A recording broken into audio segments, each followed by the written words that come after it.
This podcast is supported by listeners like you. We're grateful for your tax-deductible donation at newthoughtphilly.org or the link in the episode description. A practical prayer is a prayer that works. These discussions between Reverend Bill Marchioni and Carol Lawrence dive into the details of how it works and how to work it. Reverend Bill is a New Thought minister and the author of Practical Prayer for Real Results. Your new life begins with a new thought. Carol Lawrence is on a spiritual quest, finding the New Thought teaching after decades on the pulpit in 3 different traditional denominations. I've got some questions. Together, they're exploring the philosophy and activities that come together from many of the world's religions to create the practical spirituality that is New Thought.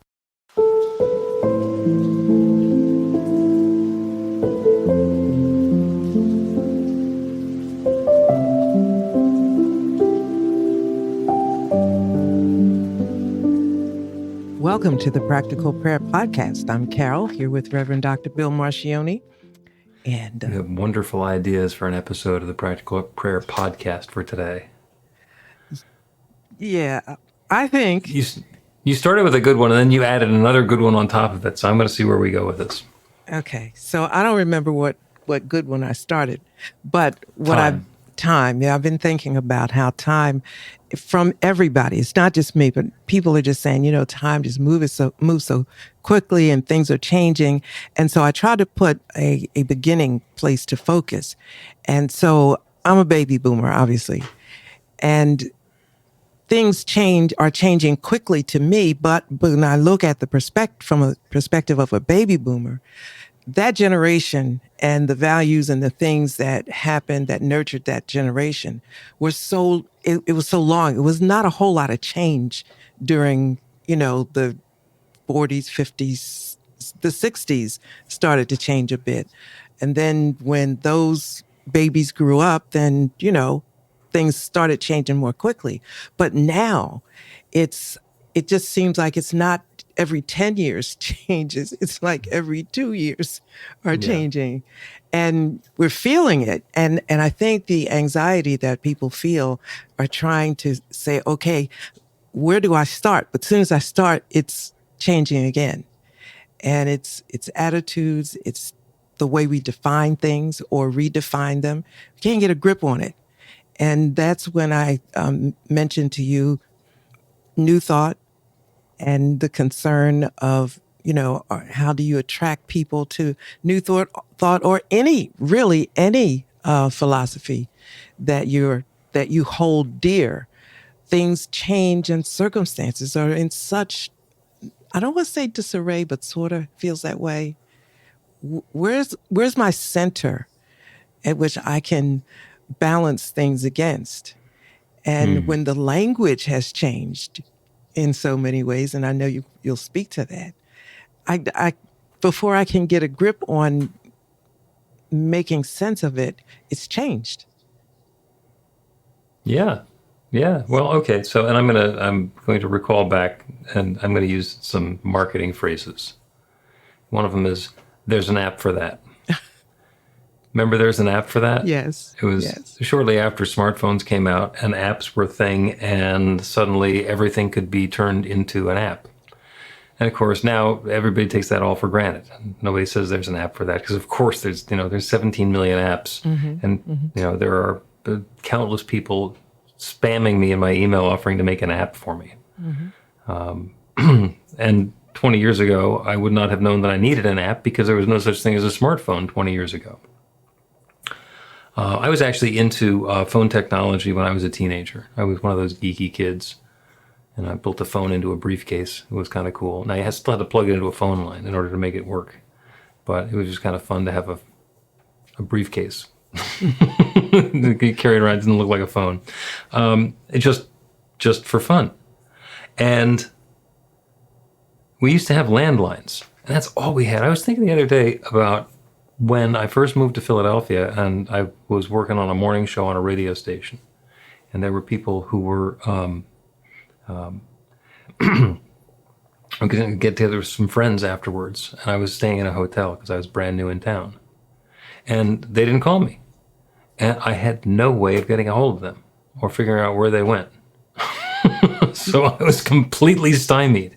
And that is so contrary to the way things work today, where it's like you can call somebody anytime, day or night, or text them, or WhatsApp them, or, there's so many ways to communicate with somebody that's just not a thing anymore. Now, when people want to duck you, they block you. They turn off their phone or they do something else. But it's much more intentional process than just, forgot to call. So, things change. Technology changes and time changes. And the pace of advancement. Computers were brand new in the 40s and 50s. And the power of the lunar module that landed man on the moon is a fraction of that which is in my watch. And the other question is, would I use my watch to land on the moon? Maybe there's quality control issues there as well. But yeah, time does seem to be accelerating. The pace of change is huge. Because there are all of those multipliers, and the technology keeps on getting better, faster, stronger, whatever. Raise your hand if you still have a landline. I got rid of my landline. Just got an email from somebody who tells me, tried calling you and it didn't work. It's like, oh, that's because you must not have tried calling you during the 9 months when the landline said, this landline is no longer in service. Here's the cell phone number. So we'll see. Anyway, yes, I think technology is changing and making it seem like time is moving much more quickly. And as you're saying, that dovetails into our spirituality, because spirituality is not growing at nearly the same pace. So maybe that's why it's seeming less interesting. Is it supposed to? Things change, but we're still humans. And I think that there's a consistency in our growth pace. Our growth, I don't think, can accelerate at the speed of the change of technology.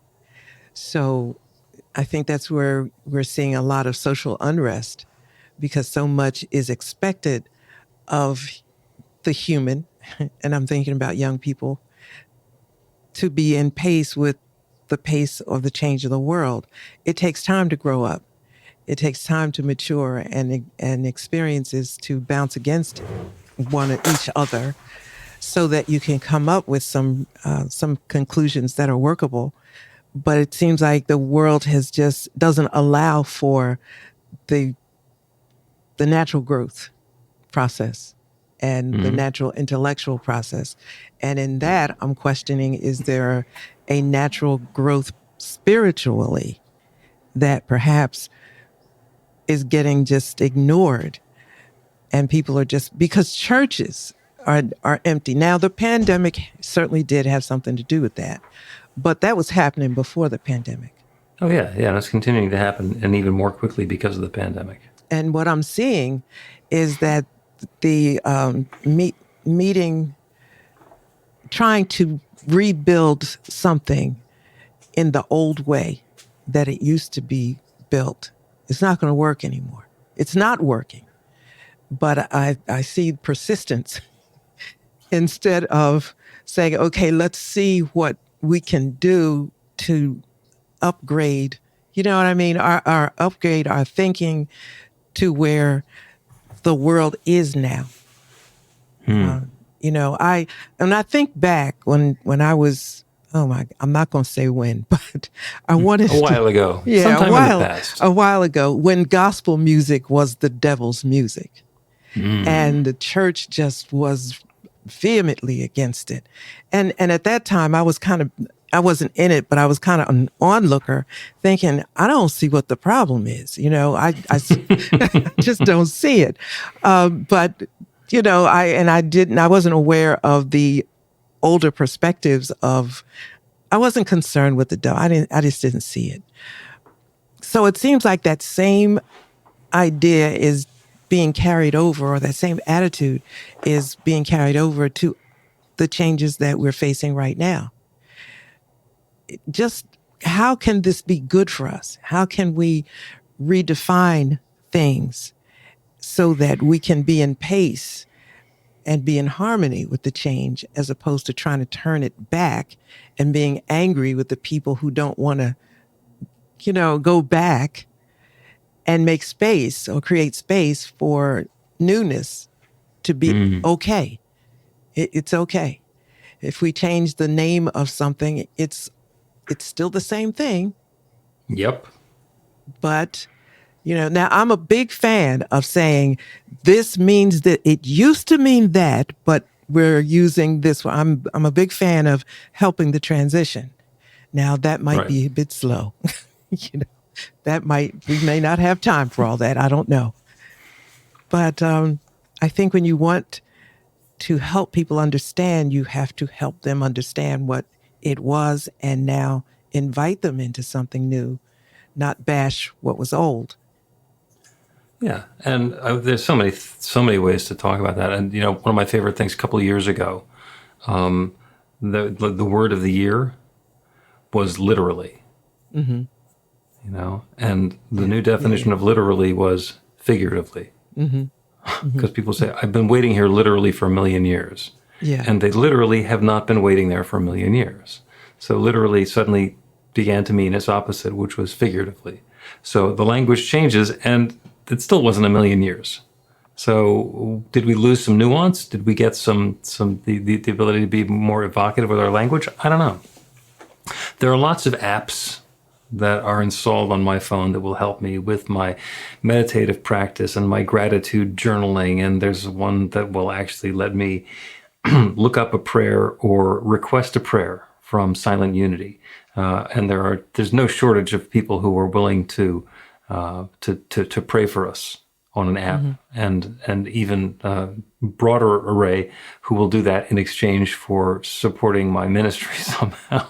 Click here to donate, and the prayers will come in immediately. And the technology makes the whole process much more accessible.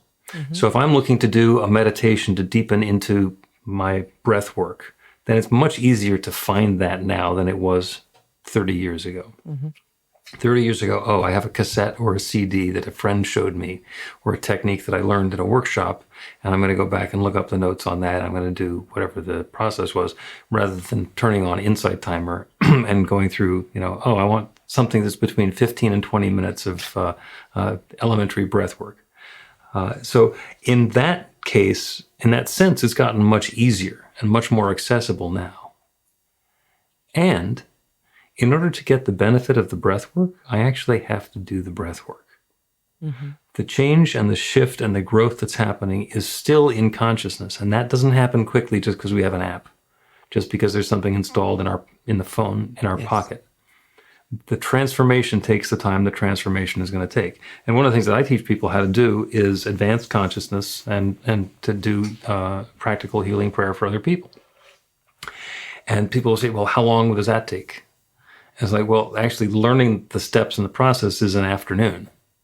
But getting to the point where you have cleared your own consciousness so that you are able to meet somebody where they are and hold the space for them, for their growth and for their healing, without projecting your own stuff onto them, that takes a while longer.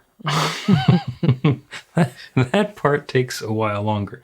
And with AI, it is now possible for me to put a prayer request into ChatGPT and have it come back with a practical prayer or a spiritual mind treatment. And I haven't specifically tried doing that, but I know exactly what's going to happen. It's going to come back with a prayer that's not bad.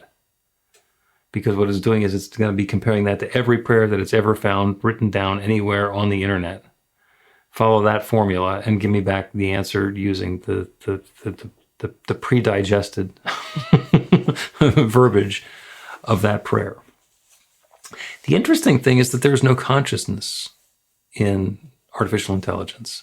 It's not artificial consciousness, it's artificial intelligence. It's putting the words together, but it doesn't have any meaning behind the words. It doesn't have the consciousness behind the meaning behind the words. There is no connotation, there is no flavor, there's no passion, there's no fire. So is it possible that the prayer doesn't have any power until the person reads it? And the person who's reading it is the consciousness that's activating that prayer, and works according to their level of belief. I'm sure nothing happens when ChatGPT creates it. That doesn't change the world at all. The world is, it's just, the universe is exactly the same as it was. Some ones and zeros got rearranged, but there's not a shift in consciousness. So as time passes and as the technology gets more impressive, it actually makes it seem like it's slowing down how long it takes to do other stuff. How long does it take to grow spiritually? Well, I started my spiritual quest when I still had a landline. And this class that I'm teaching now, there was an iPhone, third generation, and now there's an iPhone fourth generation of the same model. And that's just in the space of the time that we've been doing this one class. Mm-hmm. So the technology is growing much more quickly, but the consciousness is growing at the pace that consciousness grows. Yeah. Okay, that's a lot of words. Your turn to talk. Yeah. You said it. It's the same thing. We're saying the same thing. Because I'm looking at it from a growth perspective, a personal human development perspective. And just like you can't hurry up physical growth. I'm saying, hello world. I don't think that we can accelerate the growth of our spiritual growth with apps, with whatever. I don't think we can do that.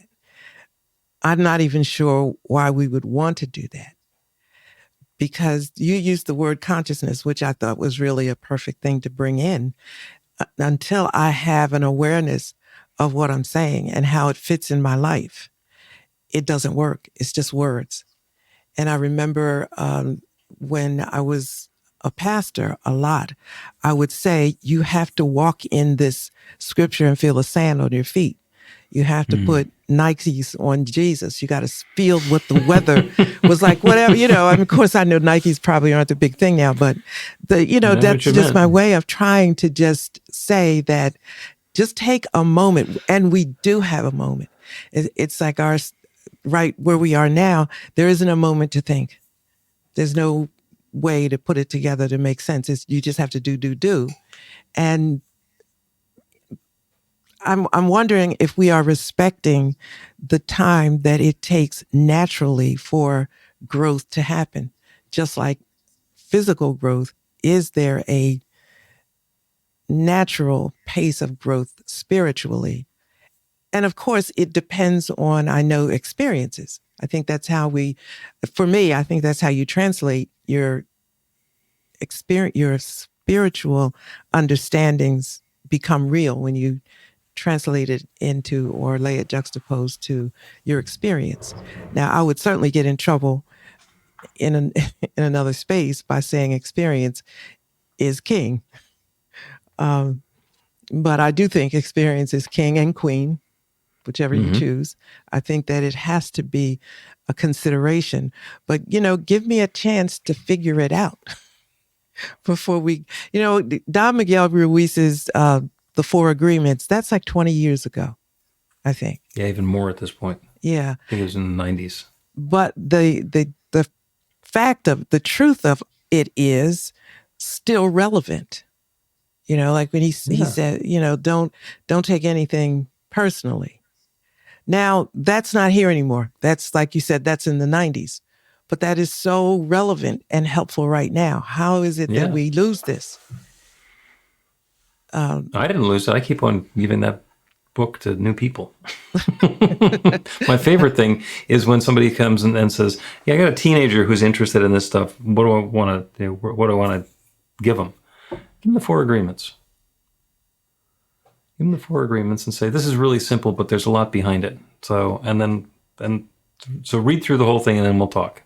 Yeah. And the ones who jump in, it's like, wow, they're not four separate agreements. They're four things that interweave on top of each other. There's a huge amount of spiritual growth that can happen just by something as simple as that. So, and as you say, it is all about the time that it takes for the growth to happen. So we've often said that the largest 18 inches is the distance between our head and our heart. And the question is, how fast can we travel that distance? And if we rush it, does that make it work better? Hint, no. Exactly. No, that's the hint. Let's take a break and continue talking about this. Wow, there's a lot. Learn to put practical prayer to work in your life. The steps are simple to learn and let you begin to get real results to create the life of your dreams immediately. Reverend Bill Marcione's widely acclaimed book, Practical Prayer for Real Results, gives you a clear summary of the New Thought principles behind practical prayer and the series of easy-to-understand steps found in the most effective prayers from religions and spiritual practices all over the world and throughout history. Practical prayer is not a replacement for your religion or practice. It's a technique to make the work you do in consciousness even more effective. The book includes 40 prayers on various topics that you can adapt as needed and use as your own. Practical Prayer for Real Results is available in paperback, Kindle, and audiobook on Amazon or at b-the-light.com. That's b-the-light.com.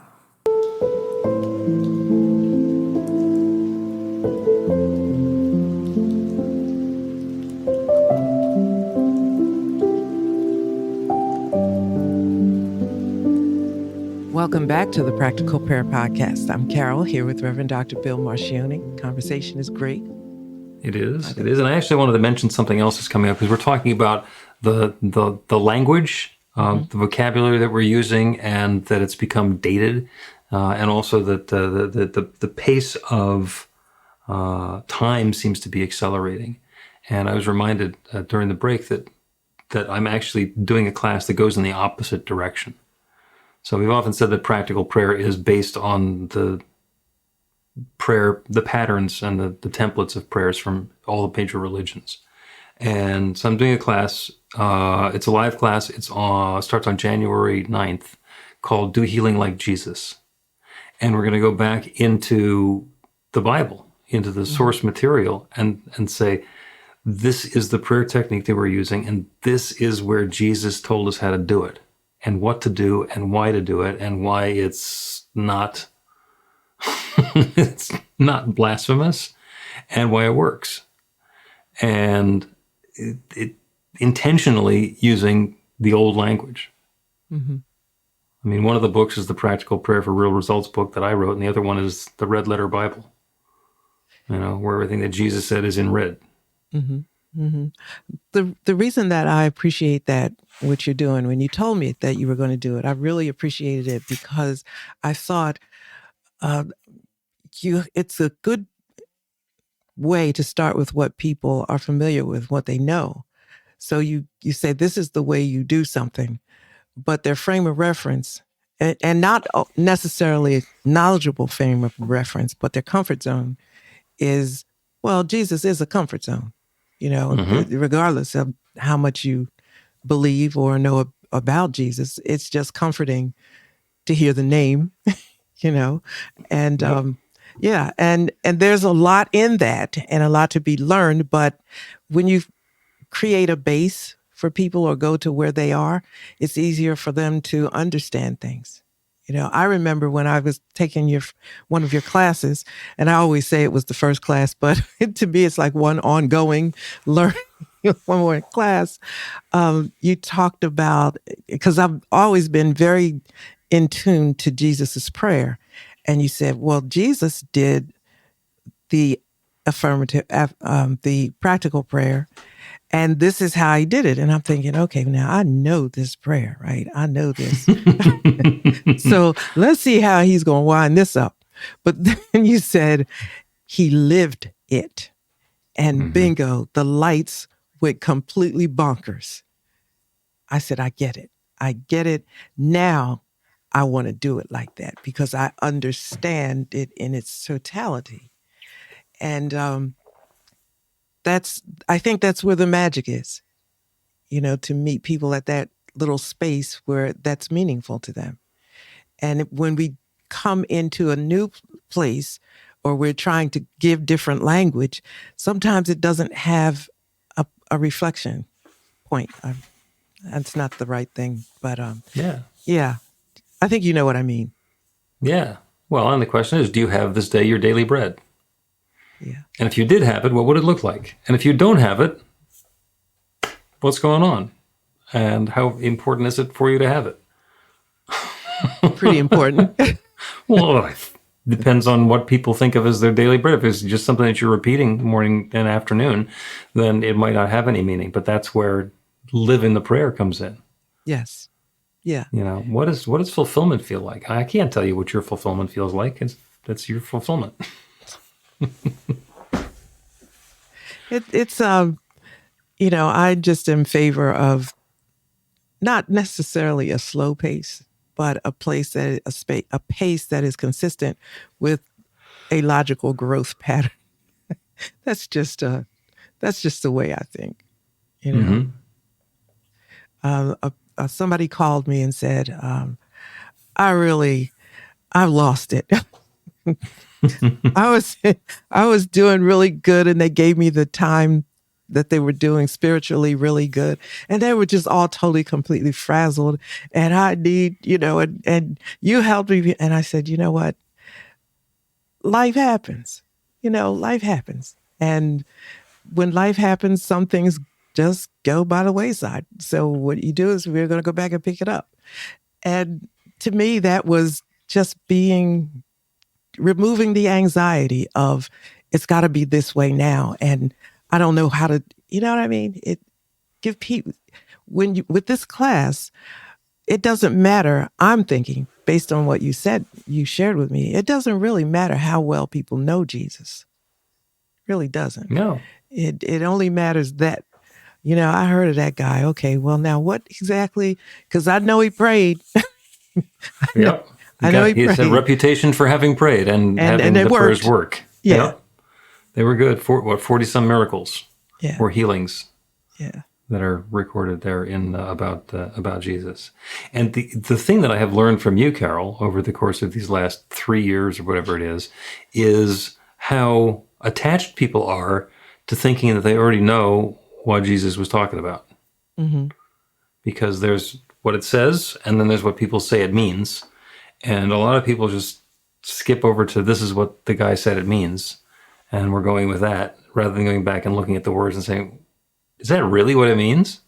Right. Is it possible that the meaning is that twisted and convoluted and it doesn't actually just mean what it says? Mm-hmm. What happens if we go in and look at what it actually says and put that in the context of, are we going to have spiritual growth and transformation and healing in our own lives?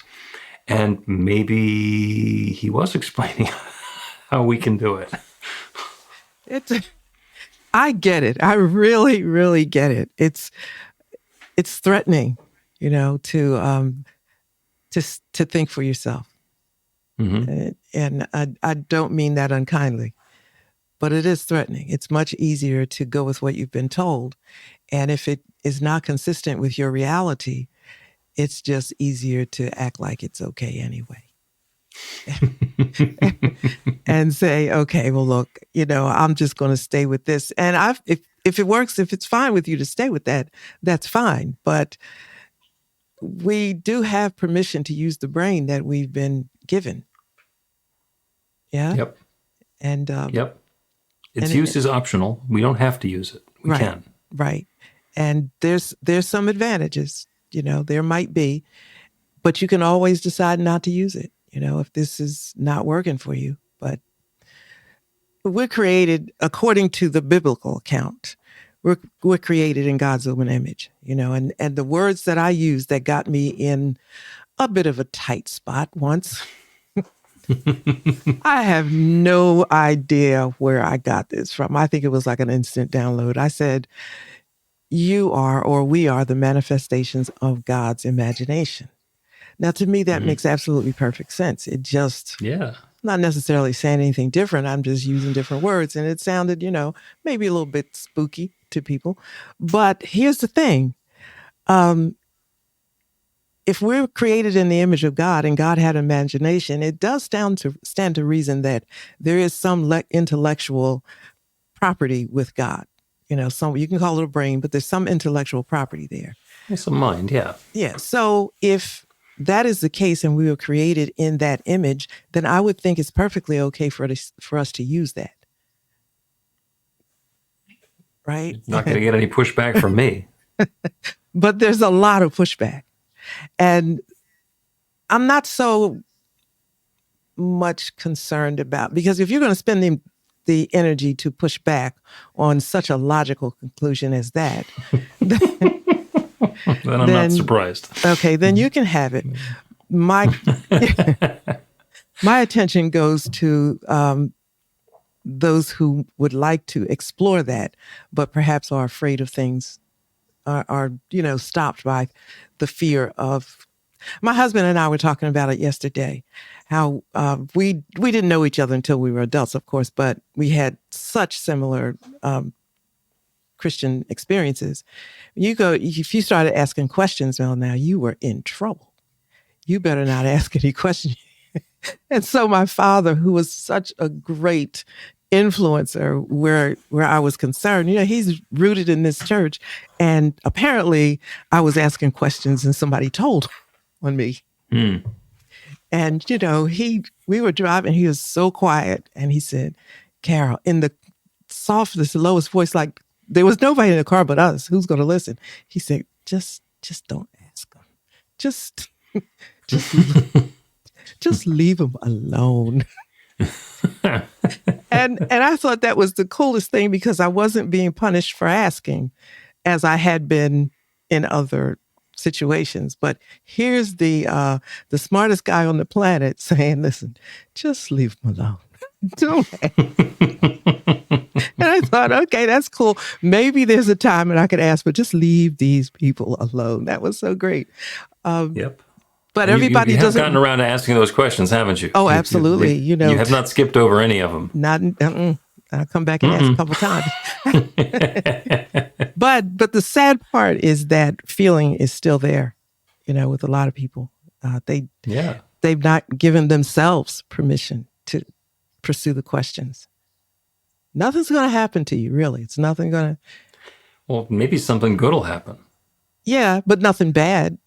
Like you're really. I don't think so. Really, actually, not going to hell. You really aren't. You're definitely not going to hell. You may wind up being aware, not that you have responsibility for your life, but that you now notice that you have responsibility for your life. Which is another frightening reality. But it changes perception, but perception counts for a lot. So with that, and we're probably going to go to a break or something because we're going long, but I don't know. Yeah, but that's what we do. But with that, okay, so here's the pace of growth again. Time is passing, and wouldn't your life be better if you allowed yourself to embrace questions or dare to ask a question? It's pretty safe now to do that. And with all of this, manifestation, co-creator of your own reality, all of those wonderful terms, it really does come back to, what's your mindset? Come on, you're going to have to make a decision in order to be a co-creator. You're going to have to, so to make the magic happen, that's my thing. To make the magic happen, you got to do a little bit of daring things that you didn't do before, like ask the questions. Yep. And there's a question that's going to come up, and we are, in fact, going to take a break. And after that, we're going to do a practical prayer, which is how we end the episodes. And it is going to be a very new perspective on something that you've known about for your entire life, which the prayer is, give us this day our daily bread.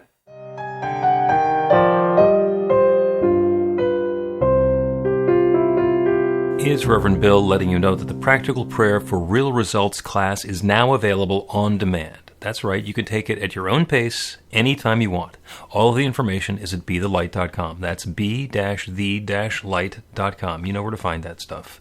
The class is 5 lessons, broken down into 18 modules, and you can take them at whatever pace is comfortable for you. As you work through the process, it starts out with the theory, goes into the practice, there are experiential activities and exercises, and at the end of the program, you will wind up with an understanding of how practical prayer works, and a practical prayer for yourself that will work to create transformation in your life. And as you know, it works for everything. Take a look at the class online at bethelight.com. There's a sample lesson so you can see how the class is going to work for you, and then dive in. The great news is it's on sale now. You can register and save $20 off of the regular price. I'm looking forward to seeing you in class.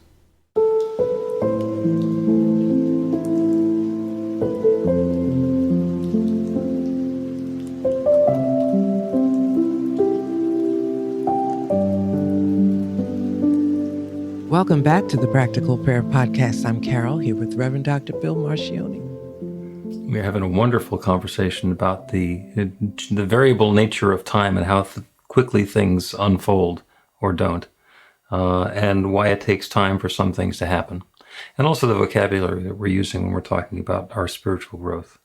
And the notion that I had before the break, and we're gonna roll with this one. It's going to be much more of a dialogue than it usually is that line from the middle of the Lord's Prayer that says, "Give us this day our daily bread."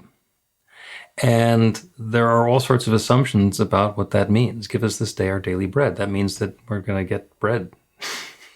We're going to have something to eat today. And that we're not just going to have it today, we're going to have it every day. Give us this day our daily bread. Well, if it's daily bread, then why is this day special? Why are we having to ask for it for this day if it's our daily bread? You know? Give me today my daily 7 a.m. It's like, I don't have to, it's going to show up every day at 7 at 7. I don't need to do anything. And is it bread? And if it's not bread, why is it called bread? And what did he mean really? Give us this day our daily bread. And it's interesting to ask AI what that means, because it gives you very literal interpretations. It means to ask God to provide our needs and depend on Him for our everyday well-being. And do we need to ask for that? Isn't God doing that anyway? Isn't that the nature of the infinite, is to provide everything that is required for us? So the question is, what do we mean, or what do we think it means when we say, give us this day our daily bread? You're asking me from this side, who spent time on the other side, what that means? You can give me any answer you want, and we'll take it from there. Okay, so I agree with you, what you said. We don't have to ask. But I think that from that, looking at that particular scripture, I would see that it's being conscious of a higher power. There's a source.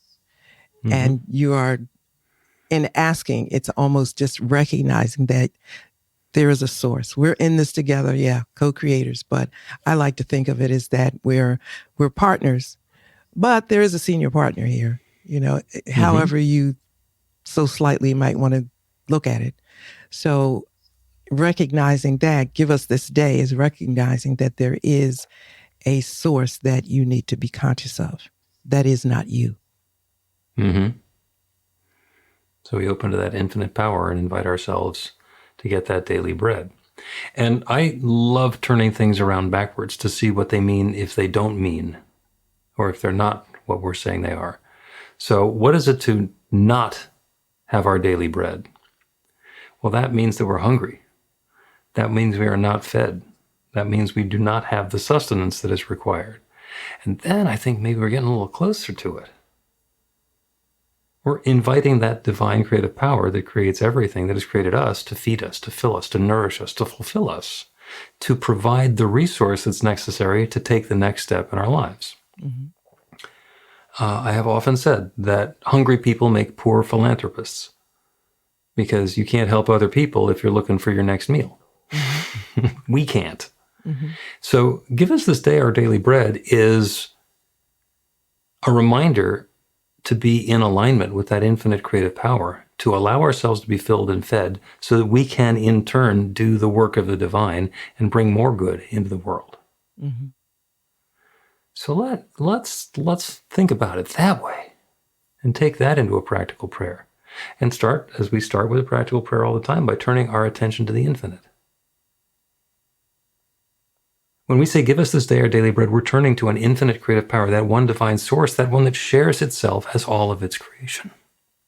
That one power and presence creates everything, has created everything, started with nothing but itself, and created everything that exists everywhere through this manifest universe. Whether we measure it as 6,000 years, as it says in Scripture, or 14.2 billion years, as the quantum physicists have told us, in the beginning there was only the one, and that one has been unfolding and expressing and expanding and sharing itself as all of its creation. And that creation now includes me and each one who is listening to this prayer. And so, as participants in this creative universe, when we claim, give us this day our daily bread, we are identifying that which lets us be fulfilled and sustained and empowered in living this God-given life. Everything that is required to bring more good, more love, more joy, more harmony, more peace, more uplift, whatever our fulfillment is, that power abides within and is able to provide that. Give us this day our daily bread. Allow us to be the channel through which good and more good flows into the world. That's the invitation. And that daily bread shows up differently for each of us. The way that we are fed and fulfilled is different for everyone. That's the unique fingerprints of humanity. That's the special gifts and talents and perspectives and skills that we bring to our lives. And each of us uplifted in the same way, with everything that is required to be this gift, to shine this light, to be the love of the infinite expressing in a new way. That is love unfolding. That is being fed by the daily bread. And that's what's happening now for each of us in our own way. And I am so, so grateful for it. I'm grateful for the good. I'm grateful for the way it's unfolding. And I'm grateful for the peace of mind that each of us experiences as it happens. And so with feeling of thanks for all of this goodness, I speak this word and I let it go. And I know that the infinite is already saying yes. This good is underway. And so it is.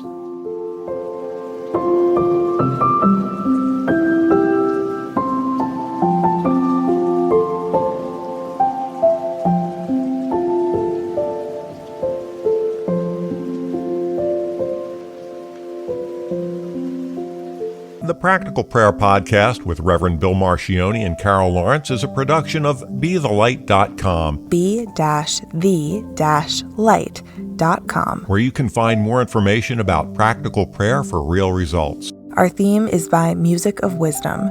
You can learn about the spiritual community of New Thought Philadelphia with daily guided meditations, Weekly celebrations of spirit, and Reverend Bill's classes in practical spirituality at newthoughtphilly.org.